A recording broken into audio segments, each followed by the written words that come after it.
Hello, good afternoon and welcome. My name is Susan Lynch. I am the Associate Director of Lifetime Learning at the University of Virginia's Office of Engagement. So pleased that you are joining us this afternoon as we commemorate Women's History Month with the program Grit and Growth, the Evolving Landscape for Women in College.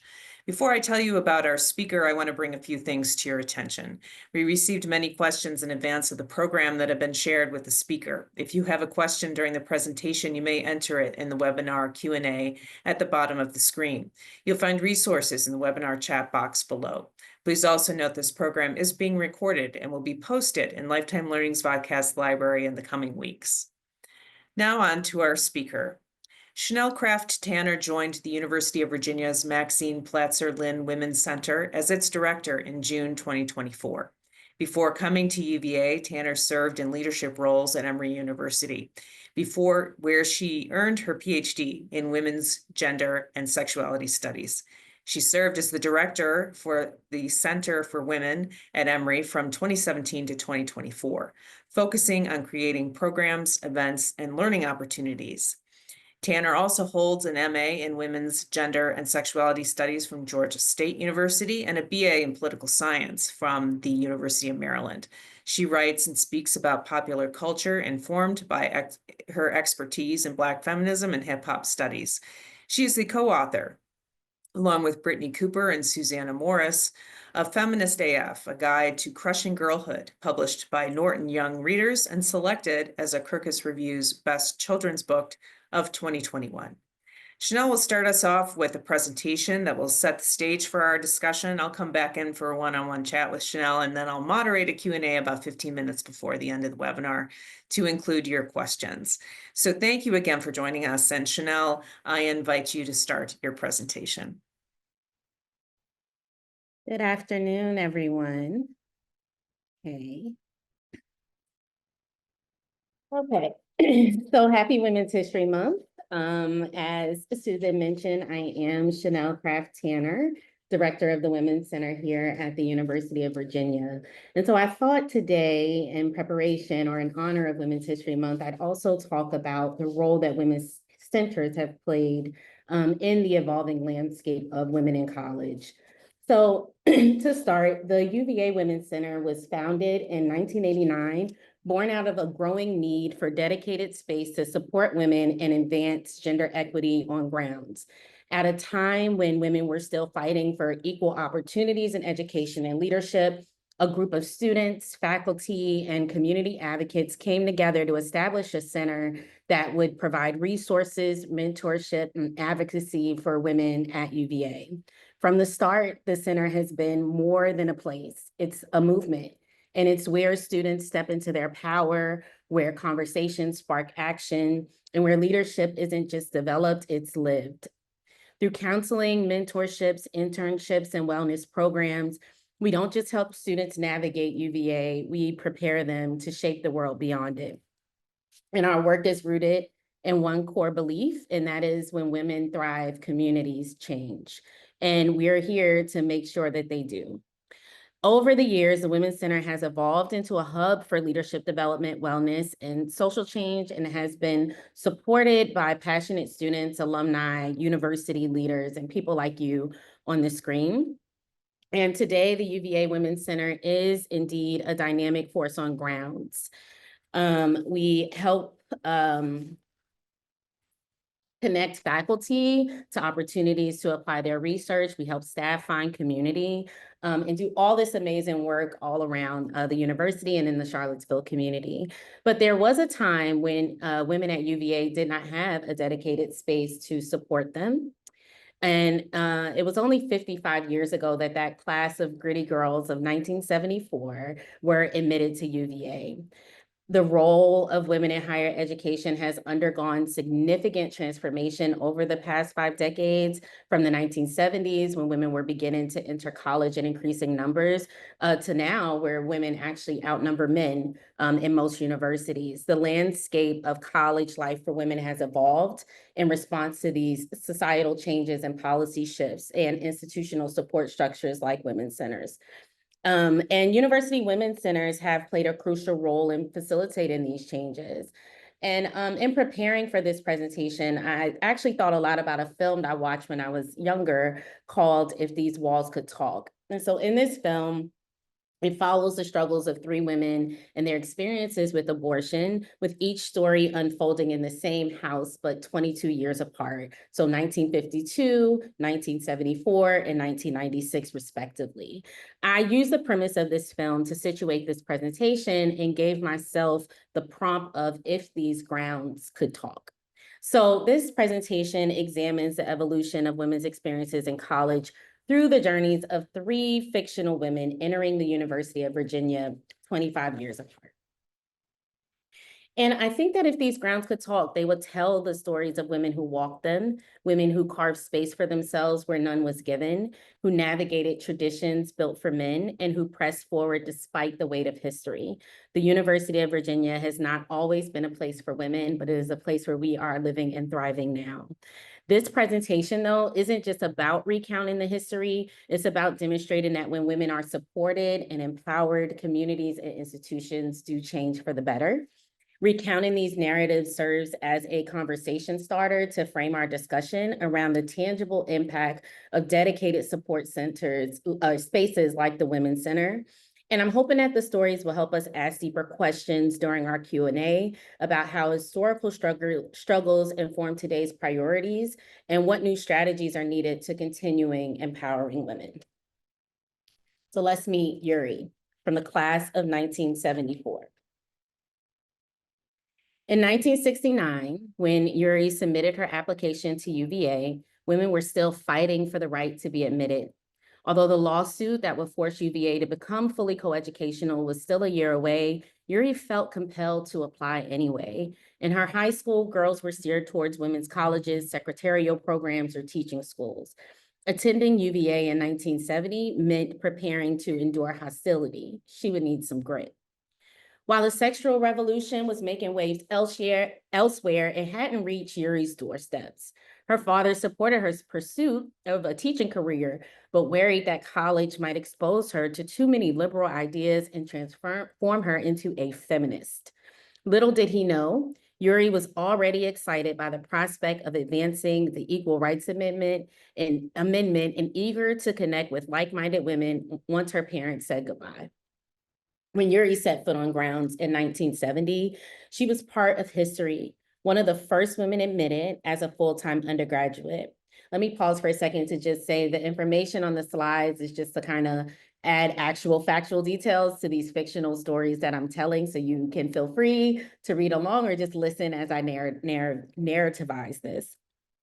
So when Yuri set foot on grounds in 1970, she was part of history, one of the first women admitted as a full-time undergraduate. Just 2 years earlier, women had to fight for the right to be here, yet her presence did not guarantee a warm welcome. Men on the lawn joked about UVA going soft, and some professors assumed female students were at the university solely to find a husband or get their MRS. Yuri was forced to work harder, to be better, just to be taken seriously. With no formal support like a women's center, the only safe spaces were the ones women created for themselves. Late night study sessions, whispered warnings about which professors to avoid, and friendships forged in quiet resilience. Mentally, Yuri navigated a challenging landscape with few support systems. The pressure to excel in an environment that frequently invalidated her presence created a deep sense of isolation and anxiety. She worried not only about her academic performance, but also about maintaining her sense of identity amid constant scrutiny. Lacking access to counseling or peer support, these internal battles were fought silently, highlighting the urgent need for dedicated spaces focused on women's mental health and well-being. Outside the classroom, the world was shifting. Title IX passed in 1972, opening doors in education and athletics, yet rigid gender roles still persisted. Birth control was difficult to obtain in Virginia, abortion was illegal, and sexual harassment had no name. By the time Yuri graduated in 1974 with a history degree, she had learned that being at UVA was one battle. Convincing the world to take her seriously as a woman with ambition was another. Meet Vera from the class of 1999. In 1995, Vera applied to UVA during a time when women's futures were still being redefined. Although women already made up more than half of college students nationwide, the dominant narrative still centered on having it all, balancing careers, relationship, and motherhood. The fallout from Anita Hill's 1991 testimony had sparked conversations about sexual harassment in the workplace. Yet college campuses were only beginning to grapple with issues of gendered violence. Growing up, Vera had been told that she could be anything, but she understood that achieving her dreams would require fighting against deeply ingrained biases. When Vera set her sights on UVA, she knew that entering a historically male-dominated institution meant more than just earning a degree. It meant enduring constant scrutiny and unspoken expectations. Despite the increasing presence of women on campus, she entered a world where even in academic settings, she was often seen as an outsider. Professors assumed that a woman in computer science would struggle with coding, and male classmates often formed exclusive study groups that left her on the margins. The unspoken message was clear: prove you belong. It wasn't enough to simply do well, you had to be exceptional. Amid these challenges, Vera found solace in unexpected places. The Women's Center, which was established in 1989, offered a refuge where she could find not only practical support through workshops and counseling, but also a space to share her experiences with peers who understood her struggles. Equally transformative were her women's studies classes, which started in 1979 and provided both intellectual nourishment and a sense of validation. These courses opened her eyes to feminist theories and historical contexts, empowering her to see her own journey as part of a larger movement for gender equity. However, the challenges of campus life extended beyond the classroom. Safety was a persistent concern. While public conversations about women's safety were gaining traction, the reality on campus was far harsher. Sexual assault was all too common, and the mechanisms for reporting it often felt ineffective.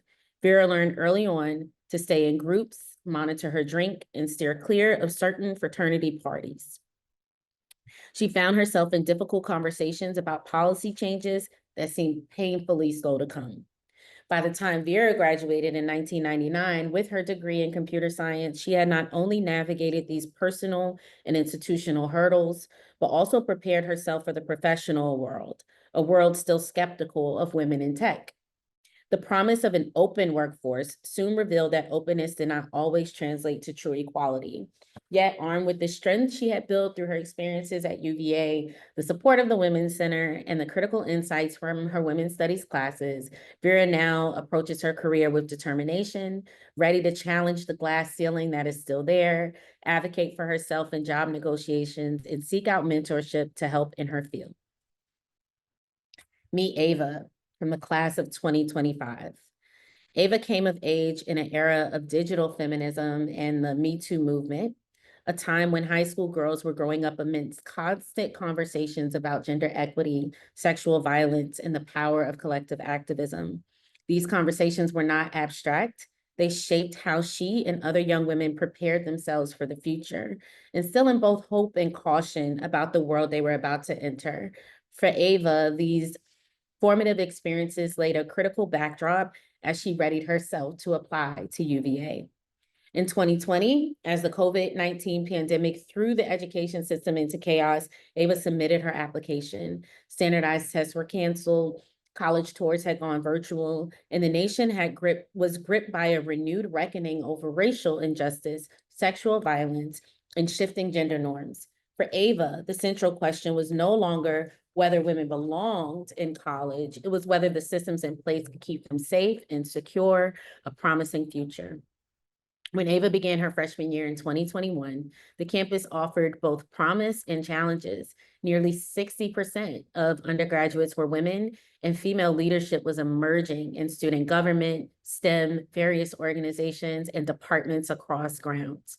Yet despite these positive signs, Ava quickly discovered that the progress celebrated in the media did not erase the challenges entirely. One of her first experiences was joining a protest in 2022 after the Supreme Court overturned Roe v. Wade, a decision that stripped away rights hard fought for by her mother and grandmother. The moment forced Ava to confront a stark reality. If the law could so suddenly take away fundamental rights, what else might be at risk? On campus, mental health struggles were widespread.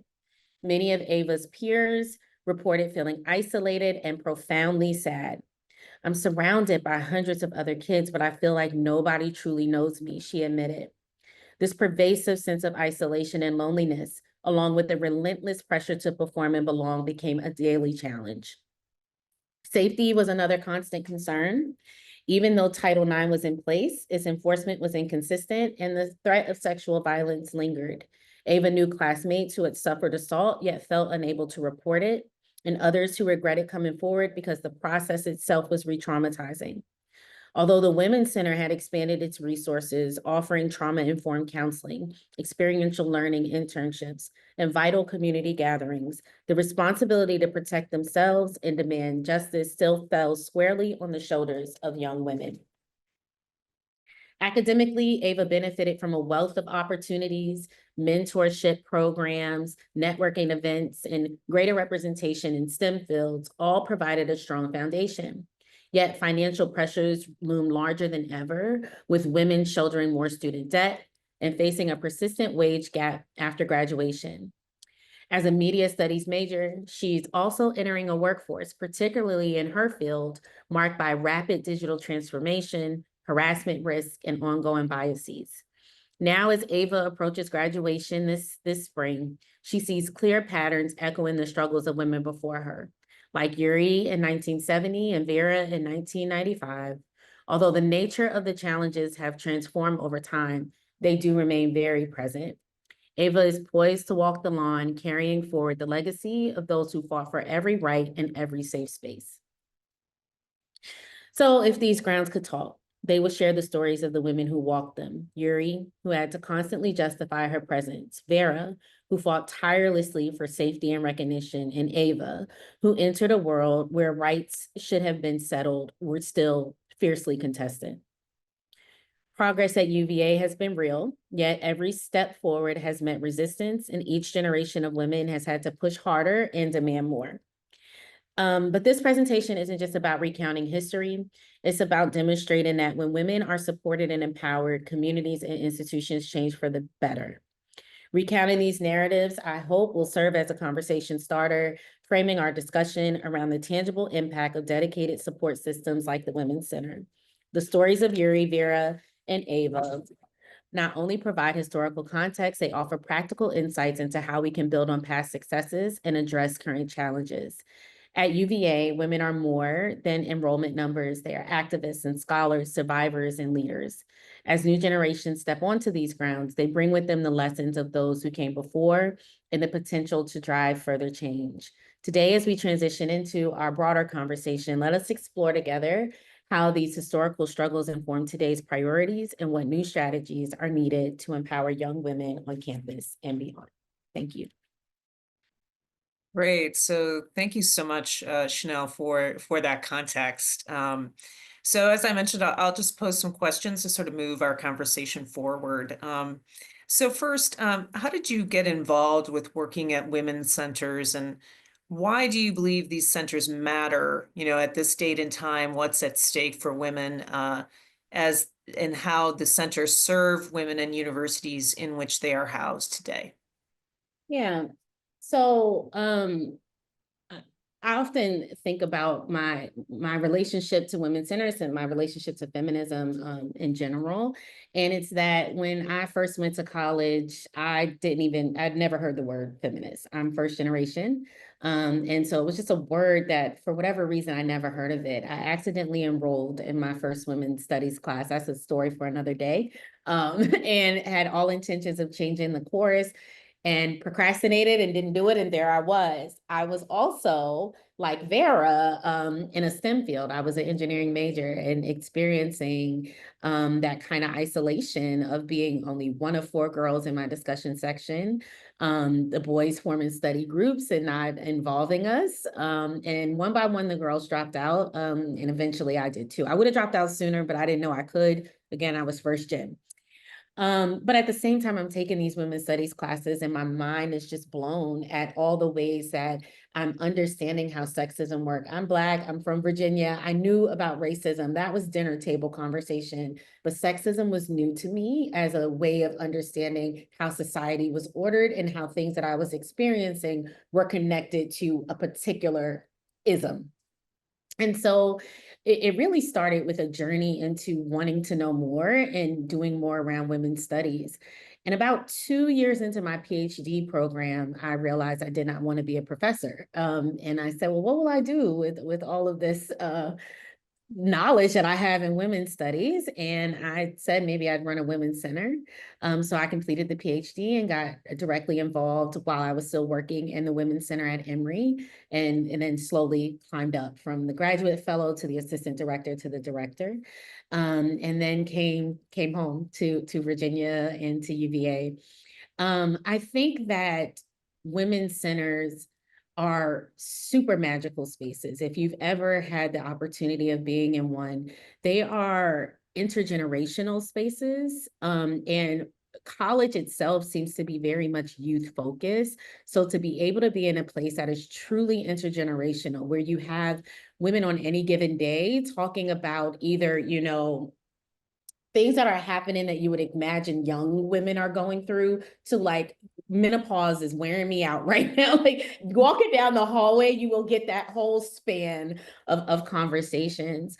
But they really, to me, show the value of what it means to be in women's centered spaces, whether they're university women's centers or podcasts with, two women as hosts. There's something really special about women having a room of their own, space of their own, to gather, to think, to reflect, and to just be. And so I think that, while we're at 60% of the student body, like I said in the previous present parts of the presentation, the numbers don't tell the full story. And these are spaces that are still needed. Great. So what do you see as the most pressing issues that young women are facing today, and how do these challenges highlight the critical role of UVA's Women's Center? Yeah. I mean, a big one is mental health. There is a, not I think I know, there is a loneliness epidemic, and people talk about this often. So what's unique about our Women's Center is that half of the staff, we have a staff of 16, 8 of the staff are counselors, therapists. And so we get to, again, like just over coffee, we can talk about what we're seeing and what some of the trends are. And so loneliness is really big, and they don't really know how to connect with people, how to make friends. Again, being in intergenerational spaces is a huge help to teaching them how to navigate that. But, mental health issues are big. Anxiety is huge amongst this age group. Depression is big. Another thing that I'm seeing that, studies don't show, but just my experience from doing this is that they're especially at spaces like the University of Virginia, Emory, those elite colleges, these students are super, super bright. And they're learning a lot. But they don't really know how to apply what they're learning. Right. There's such an emphasis on deconstructing that they struggle with actually, well, now how do I build? And it kind of creates a somewhat of a paralysis, an analysis paralysis, where they don't know what to do. So in times like this that we're facing now, they really need strategies. Literally, how do I navigate this thing? How did y'all do it? This is the time. I tell them all the time, this is the time to sit at your grandparents' feet, and ask them, well, how did you do it? Not just what you did. And it's difficult because they're getting their information in 2-minute sound bites off of TikTok. So they know a lot more than we probably should know. It's probably what, was happening with Eve when she ate the apple. Like, oh, now I know a lot. I didn't want to know this much. They know more than they ever known, but they don't really know how to synthesize and apply it. And so the Women's Center also gives them opportunities to have to do something. We have events that they have to plan. There's a deadline on when it has to be done. You can't think about it all day. You have to do it. And that's something I see with women's centers across the country. They provide great opportunities for students to apply that. And that's what they need. They need that mentorship, and they need opportunities to apply theory. Right, so we had just a question come in, and this was something that we had anticipated. So, what can people do to help young women in their lives navigate these challenges? This question came in before, and also from a participant today. What can a grandparent do to foster a granddaughter's success? So, could you share some practical examples or stories about how support has made a difference, and how we can support the young women in our lives? Yeah, I think the fact that that's the a question that you're asking is a really good start. That, we need to center the fact that young women need some support and some help. I would say for parents and grandparents, aunties, I was an auntie first before I was a parent, and I love, love, love being an auntie because you could give those kids back. I'm sure grandparents feel the same. But it is again, I just want to keep reiterating, being transparent and telling them the how. I think especially amongst women, we've been very, very quiet historically about so much. We have not said a lot. I remember talking to my aunt about so I have two children. I have a 12-year-old and an 8-year-old, and I was talking to her about challenges that I had in giving birth with my son, my 8-year-old. And she says, we were concerned about your cousin too. When I went to see her, it looked like she was gonna bleed out. And I never knew that. And then my other aunt started mentioning something that happened with her daughter. And so, like, we don't talk about even the reality of labor. We keep it quiet, the painfulness of pregnancy, the hard parts.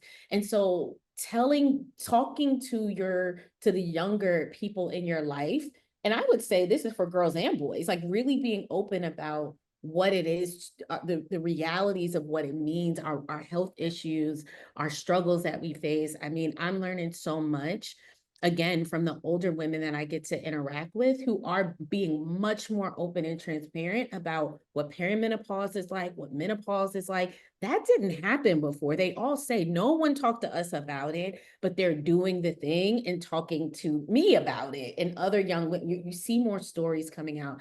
There is so much value. I'm a qualitative person, so I'm gonna say this. There's a lot of value in storytelling. And I think that, I don't want any of you to think you don't have the power to help them. That is the power. It really is in those car ride conversations where you're meeting them. Now, first and foremost, you have to meet them where they are. They're not going to listen to your story if you're coming in and lecturing them. But at first you listen to, what they're interested in and find a way in through that. And then you must tell the stories. We must pass down the recipes and the strategies that got us through. Right, and all providing resources and things like that, I assume are part of that. Oh, okay, yes. So depending, right? Like if I'm talking to my niece, I'm probably not also pulling up resources. But there are a lot of resources. What was the actual question? Just resources in general for how to Yeah, support? just sort of specific things. Again, it's talking to our young women, but also just sort of specific things that they can Yeah. share. I actually, I'm a bit of as much as I'm a qualitative person, I do like to understand the generation. So I go to the Pew Research stuff a lot to see like what are some of the trends that young people today are under. So I know like this is a generation where most of them, like maybe like 70%, know someone who identifies as like non-binary or with a different pronoun. Like this is like their world. Most of them are critical of places like the NFL and their racial justice stuff. Like they are very, very conscious. And I like to look there as a way to just not to show them like, did you know that 30% of you like this, but to just inform like, who are y'all? What is going on? Who are you? Like that kind of helps me like know that. I do think, I mean, not to toot my own horn, but if you are working with young girls, my book, Feminist AF, A Guide to Crushing Girlhood, was really written for that purpose. We really took conversations that we were having with the young women in our lives and just wrote them down. And we do really think of it as a guide that aunties can use to have conversations with the young people in their life. And then there are topical things. So what is the magazine? 17 magazine. It doesn't come in as a physical magazine anymore, but they have an online presence, and they also have a social media presence as well. And they are really getting at the things that a lot of young people are interested in hearing. So I do peruse that magazine quite a bit. So those are some of the general resources that I think would be helpful. Great, thank you. So based on your work with young women and girls in various contexts, what do you see as unique about UVA women, and how does that shape the approach of the UVA Women's Center? Yeah, I think I was so fascinated when I got to attend the panels earlier in the fall, uh celebrating the class of 74, the spirit of 74. And something that came out of that was that when the dean decided how he was going to pick the 300 or so women that would be a part of this class that would integrate the college, that he was looking for women who had grit, that was his criteria. It wasn't, I just want to get the best, the top 300 girls in their class. He was looking to see who had grit. And the reason why I like hung on to that is because in my 9 months here, that's what I keep seeing, is that these are some of the most grittiest girls that I've ever encountered. And you see it with the staff too. But I think that that's something that's super special and unique. And right now, again, I'm new to the Women's Center, and this is one of the best women's centers in the country. I'm not just saying it because I'm here, it's a part of why I came.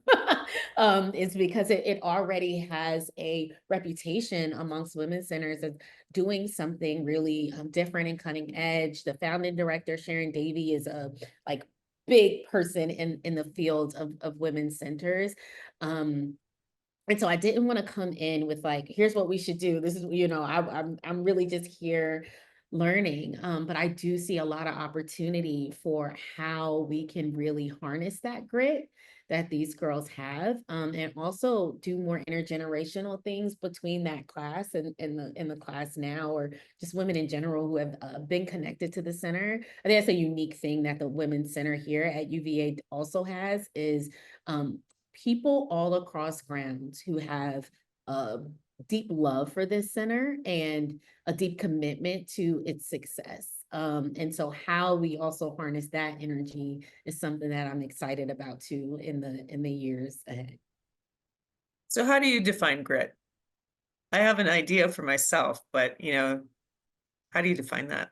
For me, I defined it as resilience. And maybe with a little bit of grace and beauty with it. Like for me, when I think of myself being gritty, it's kind of like that image of a duck on the water. If you look under the water, the feet are just going and going, but you never know, right? Like I think that that's the true epitome of grit. Like you have it. It's not something that can be taught. It can be developed. It can be, sharpened, but it is this resilience that even when the going gets tough, you're just, strategic about it. You're thinking like, all right, well, they closed that door, go around the back. Maybe I can climb up the wall. Mhm. And that's the spirit that I see here. Great. Um, you mentioned this in your introductory conversations, but what can you talk about the power of collective community for women, and how critical is it for women to build and sustain these communities, especially as we face rising societal changes or Yeah. challenges? So I'm a part of a group called the Crunk Feminist Collective. And we started, it's actually our 15-year anniversary. We are the longest running feminist collective in the country that we know of. If you know of another, let us know so we can give them their flowers. But from what we have seen, it's us. And it really, for me, being a part, I joined the collective. Well, we started when I was in my PhD program. And it normalized for me what it means to do things collectively. And I now believe that you should collectivize everything, childcare, studying for tests, writing papers, preparing for job interviews, all of that is something that we are stronger together. We really are. Sisterhood is powerful. And this is something that our foremothers in the 70s were already telling us, that sisterhood is powerful. But in a time now, I think we must reject this idea of individualism, especially for women who are coming out of places like UVA. It's very easy for us to think I did it all, or I'm gonna, do it all by myself. But um, that's not gonna be sustainable. We're gonna have to rely on each other and rely on community and learn how to do community again. I think it's something that many of us have forgotten how to do, especially if we've been privileged in any way. You've been able to, many, myself included, have been able to function without having to ask the neighbor for bread. I can just do it. I don't have to go to church and talk to the elders at the church, because I can just hire a babysitter. There was a time where you had to be a part of community, because at least for people like who grew up working class, working poor, Black women, we had to rely on community to just survive. And as we've advanced in many ways, we haven't had to, but we need to. And we need to, begin that practice of doing that hard work of being in spaces and being in community with each other. Yeah, I think that goes back to the isolation that you spoke of before, and sort of the importance, I think, of for all of us as a reminder for older women, but also for younger women, how, how to do that, as you said, sort of give examples of how that can be done, building community. Yeah. Okay, great. Thank you. And finally, we often focus on the challenges young women face, but what are some of the joys you see in their experiences, particularly here at UVA? And can you share some examples of moments of empowerment or success and the unexpected delight that inspires your work at the Women's Center? Yeah, I think, in addition to this generation of women being so incredibly smart, they're really funny. Um, I think, being in a women's center, I'm laughing every day. Every time that I'm encountering students, they are even now, even when like I'm saying now because it's gray and rainy outside. And when I came in, there's a student sitting at the front desk, and she's just all sunshine. Mhm. um, so I do love that. But I think something that's exciting me right now is that I'm exploring what women's culture is, and what that means across races and across other cultures, right? Like, what does it mean to have women's culture? And I started exploring this question because years ago, when I was at Emory, we were trying to come up with some programs that women can come to. And one of my Black women students said, I don't want to go to the women's center and hang out. I go to the women's center to work. Like, what am I going to do? Hang out at the women's center and watch the Gilmore Girls. And I was like, oh, so she saw, like, she's like, I go to the Black Student Union to hang out, but I like, what am I doing at the women's center? I'm like, well, what unites us? What's exciting me is discovering that it's crafting, that across cultures, women are working with their hands. They are making pottery, they are knitting, they are crocheting, they are braiding hair, like they are making jewelry. And that has really excited me to test out this theory. This is why I like being at like there are women's centers that exist outside of the academy, but within the academy, you get to like have hypotheses, test it, maybe find a grant that can Mhm. support me taking some more time to really explore it. But it's been really, really fun to provide more opportunities for crafting. We do it once a week here, and we connect it with our wellness programs, because we also know that there's a connection between crafting and your mental health and well-being. And so we're down in the maker space. I'm doing bullet journaling. I love that. And exploring that. So that's something that has really brought me a lot of joy. And I see it as something that soon I'm going to be able to firmly say, like, women's culture is crafting. It's not more girls. That's interesting. That's interesting. Well, great. So please, if there are questions, please do ask questions. We have some questions that came in ahead of time. And you spoke about being a first generation college student, and this question is about what, if any, gaps in cultural communication or mindset norms and habits do you think exist for first generation UVA women alumni? Um, what's your experience with that? Yeah, I mean, a lot of it is personal experience. I'm not a UVA alumni, but I do know that there are a lot of gaps. I do remember being in my PhD program and often feeling like, okay, they brought me here, but they don't know what to do with it. Like it feels sometimes like our difference is wanted, but not really known how it gets included. And that the first generation pieces are unique in that they are class-based, and class is not a protected category. But for many of us, what we end up struggling with really connects to class. There's also these expectations around family that people just don't quite get. I remember having to navigate, and this is something that I see both with graduate students, but also first gen women who are new to their careers.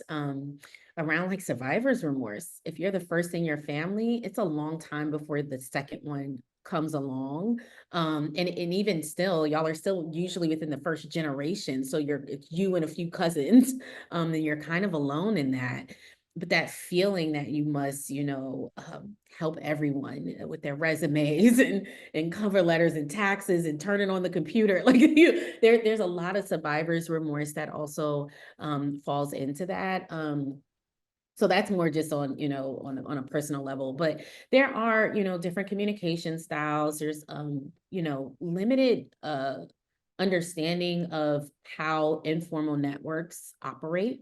And so that kind of can create a barrier. It takes a while before you know the culture where you are. I think about college for myself.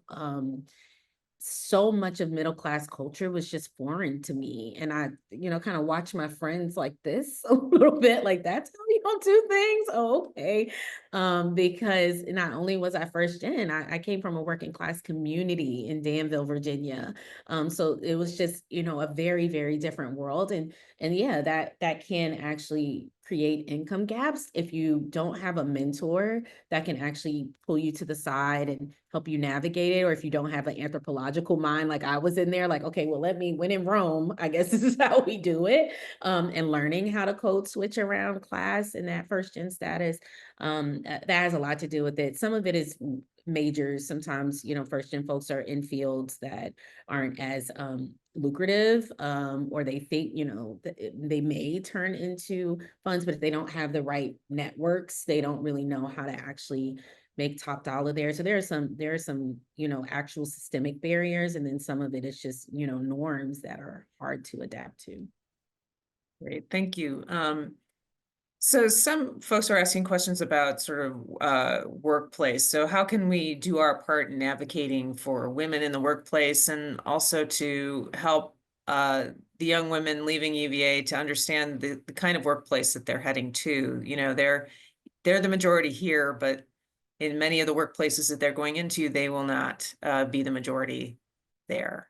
I think telling them that first of all, like, and reminding them that this isn't the world. Though many of them are in majors where they're not the majority, right? So when we really peg down that 60% number, when you get to the STEM fields, it's still, the case that they're dominated by men. But we were just looking recently that there's, I think, over half of folks in law school are women, but lawyers themselves is like 70% still men. So that's an example of a field where, yeah, you may be the majority in school, but when you get out of school, it's very different. So I think if you have the opportunity to mentor and, are serious about mentoring, that helps tremendously. It really can't be understated. And there's a lot of resources that exist to help you learn how to mentor better. But signing up at your workplace for those formal mentorship avenues, as well as informally mentoring folks, that goes a long way. I'm really big on thinking about within your sphere of influence what you can do. And so if you are in a position where you have direct reports. And you can be, women thrive on flexibility. And so we saw that during the pandemic, that when things went remote, a lot of women were able to advance their careers in different ways. Now, there were childcare challenges, there were all kinds of other challenges, but we did see that, it was good for women who had these disproportionate caregiving responsibilities, either for children or for elderly and aging parents. And those flexible work arrangements really help. 9 to 5 doesn't fit all women. So even if it's not, offering more remote work, it is about being flexible with the hours. Maybe somebody needs to come in from 8 to 4, maybe it needs to be 10 to 6. And, of course, this is industry specific, this is, unit specific if we're talking about UVA, but where you can, offer flexibility and really think about the impact of some of these rigid structures that weren't really built for women. And we're still, in a workforce that wasn't designed for women to be in this way. And therefore it kind of doesn't fit well. And we need to, if you're in a position of power where you can be looking and saying, I wonder if we make an adjustment here, could it fit women better? That's what we should be doing. Great, thank you. I know that someone had asked what resources are available for women in majors that continue to be male dominated. I had looked up the School of Engineering and the School of Architecture. One of my colleagues, I think, will be able to share some links that I found in those schools. Those individual schools are doing work on that, on how to support the women that are in those schools and to help them as they move forward in their careers, often through student organizations. Here at UVA, student organizations are very robust, and when they say student run, they are absolutely student run. So so there's some information in our chat box about those. I wonder if you could just provide us with an insight at what's an average day or a typical day, if there is one, at the Women's Center. What does that look like? When we walk through those doors, what's the energy? What are we seeing? You're going to walk through and you're probably going to be encountered by Deidre, who is our wonderful receptionist, super bright, wonderful energy, either her or one of her equally amazing students that sit there. You're also going to see succulents, so many wonderful plants. Like it just feels like I don't know, just a peaceful place. I remember when I was interviewing and I entered the Women's Center, it just felt like, all right, yeah, this is where I belong. There's an amazing room to breathe, and that's very close to the front. You can just sit there, you can listen to, you know, beautiful sounds. You can pick your sound. It smells heavenly in there. There's coloring books. There's like little books by Mr. Rogers with quotes of Mr. Rogers. It's just, 2 couches, dimly lit, just really nice. The first floor or the main floor is where our counseling is. So it's a little more peaceful and quiet because they have sessions. But when you go downstairs in the maker space, you'll probably encounter women on one side studying. UVA girls love to study. They're gonna be in here very studious. But on the other side, there's a maker space. And any given day, you may see some of our volunteers making buttons, folding t-shirts. You may see students, grabbing a roll of yarn and are crocheting needles and taking them to go so that they can work on a project. So you're going to see that. If you go up to the 3rd floor, it's also a big center, which is also really exciting. It's 3 floors. There's kitchen areas. There's a food pantry. So you may encounter someone who's coming into the food pantry to grab snacks or to get much needed period products. Or in the conference room, you may see, a team meeting happening with our wonderful young women leadership program participants who are thinking about, what they need to do for their littles or packing snacks to take with them to the middle school. So it's a very vibrant, exciting, lively space.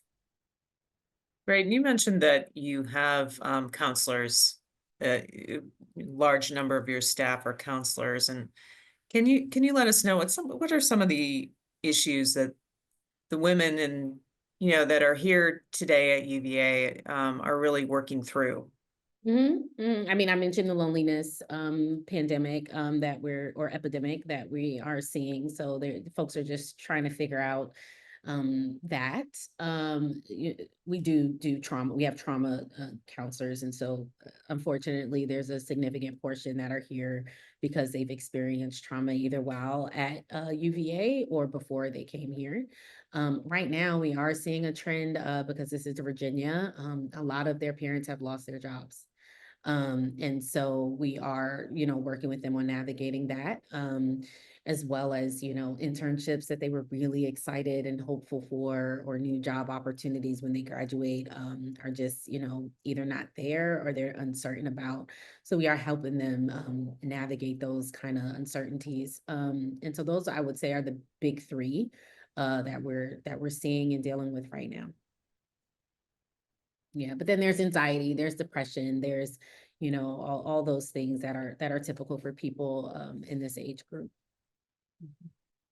Someone had asked about women's health issues in general and sort of how are young women receiving their health in a broader sense. How are they getting care, information, education, that type of thing. TikTok. They are getting a lot of their information online. And that's for good or for bad. Some of the information is informative and they're able to get it quickly and spread it quickly, but misinformation is also spreading quickly too. And this is why you need to be talking to them. They will listen to real people. It's just so much quicker for them to get in these 2-minute sound bites. Um, and so, yeah, I would say online is where they're getting a lot of that information. So how can UVA students or even people in the community get involved with Women's Center? Yeah, so UVA students, we do have a volunteer corps. And so they are able to come and help us out. And those students who find their way to us through volunteer corps, and that there's a listserv, and we hit up the listserv to just say, hey, can we get some volunteers come and do this? Or we're doing this thing, can some volunteers show up? But they end up having a deeper connection to the Women's Center when our internships applications open, which they just closed. There may be some that have an extended deadline, but they closed on March 1st. But you can check our website and see if there are a few that are still open. But they end up, wanting to then hang around more and apply to our internship program. We have about anywhere between 25 and 45 interns that really do the work of the center. They are engaged in many different teams. And then I would say follow us on social media, on our Instagram account. You can see all the exciting things that we're doing. You can come hang out, like I said, once a week. We're doing crafting on Thursdays, and we have a dog, Fender, a therapy dog. And once a week you can also come in, or twice a week, I think Fender has hours that you can come and pet Fender and hang out with Fender. He's the most adorable lab. And those are some of the key ways to get involved. It's also Women's History Month, so you should visit womenshistory.virginia.edu to get a list of the events that are going on grounds. On the 31st of March, we will be doing a big Women's History Month party in Newcomb. Really excited for y'all to come and hang out and learn more about the Women's Center, and we think Fender will be there. So if you are Oh, a dog person, I think you should come and hang out with Fender. well, that's always something that will bring people along. Is a cute dog for sure. So we have a question here about what can we do in our day-to-day to advocate and take action for women's rights? Yeah, so one of the core tenets of the women's movement that we got out of the second wave in the 70s is that, the personal is political. And so I really think that, there are times to be outside and there are times to really be reflective and thinking on the inside. So I think looking at how you are showing up for the women in your personal life matters tremendously. And so whether that's, helping your daughter or your niece understand something about herself, love her body. So, I mentioned briefly in the presentation about the freshman 15. That was such a big deal when I was in college and did such damage to my sense of self. And many of us, so this is what I mean by the personal is political, many of us have not undone the harm of those kind of messages that like our body should be our projects. And so it makes it really, really difficult for us to then talk to our nieces and our cousins and our daughters about this proliferation of plastic surgery that we're seeing. It's hard when we haven't done that work to then have these conversations with them about loving their bodies, about body positivity. So it really, there's so much work to just be done internally that then we can do with the women in our families and then our own communities. And, it can go out that way. But I really think, reading good books, getting a grounding, in the issues. I'll plug Feminist AF one more time. I think it's a good a starter place if you're not, familiar with these conversations. But yeah, there's some great books and things that exist now that I think are good places to start. Great. So we have a comment and in our box right now. Chanel is wonderful, it says. Um, Excellent and informative presentation. How are you reaching and educating students about the resources at the Women's Center? And do you feel that you're reaching those that are most in need?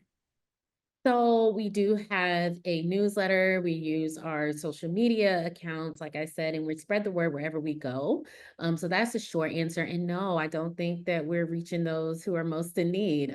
This is the work that we are trying to do now. Women's centers tend to be predominantly white women's spaces. And most of that is also because people think that the women's movement is a white women's movement. And that's not true. Black feminism has always been there.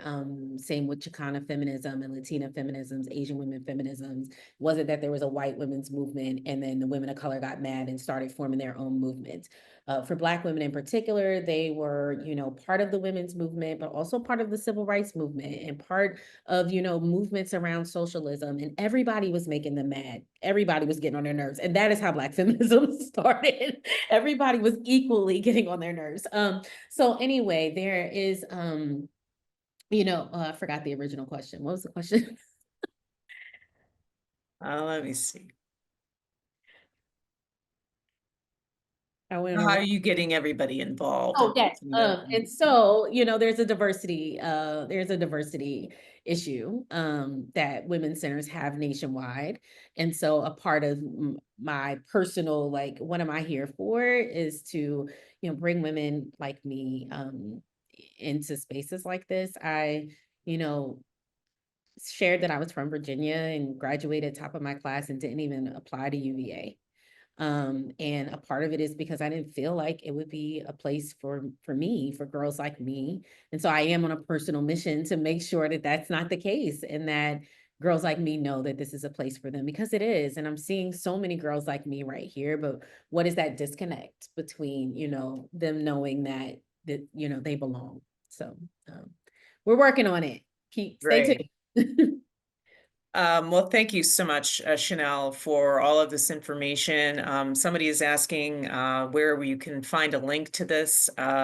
We will share with you this presentation has been recorded. You can find this on the UVA Lifetime Learning website. We'll share that information in a moment, but absolutely, please do share that with everybody. But thank you so much, Chanel, for sharing your time with joining us this afternoon. This presentation was a great way to commemorate Black Women's History Month, and I appreciate the work that you and your colleagues do to empower young women here at UVA and beyond. So thank you so much for sharing your knowledge and expertise with UVA's alumni, friends, and families. And I want to bring I want to take a few moments and bring a few upcoming Lifetime Learning programs to your attention. Please consider joining us next Wednesday, March 12th, for a virtual program featuring the architect of the University of Virginia, Alice Rauscher. This program is entitled the Emmett Ivy Corridor, connecting UVA Central and North Grounds, and will highlight the development of the Emmett Ivy Corridor, which continues the university's Virginia's tradition of world-class architecture and landscape design in a new outward-facing living and learning environment. So please consider joining us for that event. And then the next Wednesday, on Wednesday, March 19th, join us for a virtual program entitled A Changing Climate, Artificial Intelligence and What We Can Predict. A panel of UVA scholars and alumni will provide an engaging discussion on how researchers leverage artificial intelligence to develop sophisticated models for predicting and forecasting the impacts of the changing climate. So to register for these programs, visit our website at engagement.virginia.edu/learn. When you get to our website, you can check out future lifetime learning programs, the vodcast library, our Thoughts from the Lawn blogs, and our UVA Speaks podcast series to read, watch, and listen to our expert UVA faculty. So thank you again for joining us for this hour of learning, and I hope you enjoy the rest of your afternoon and evening. Thank you so much.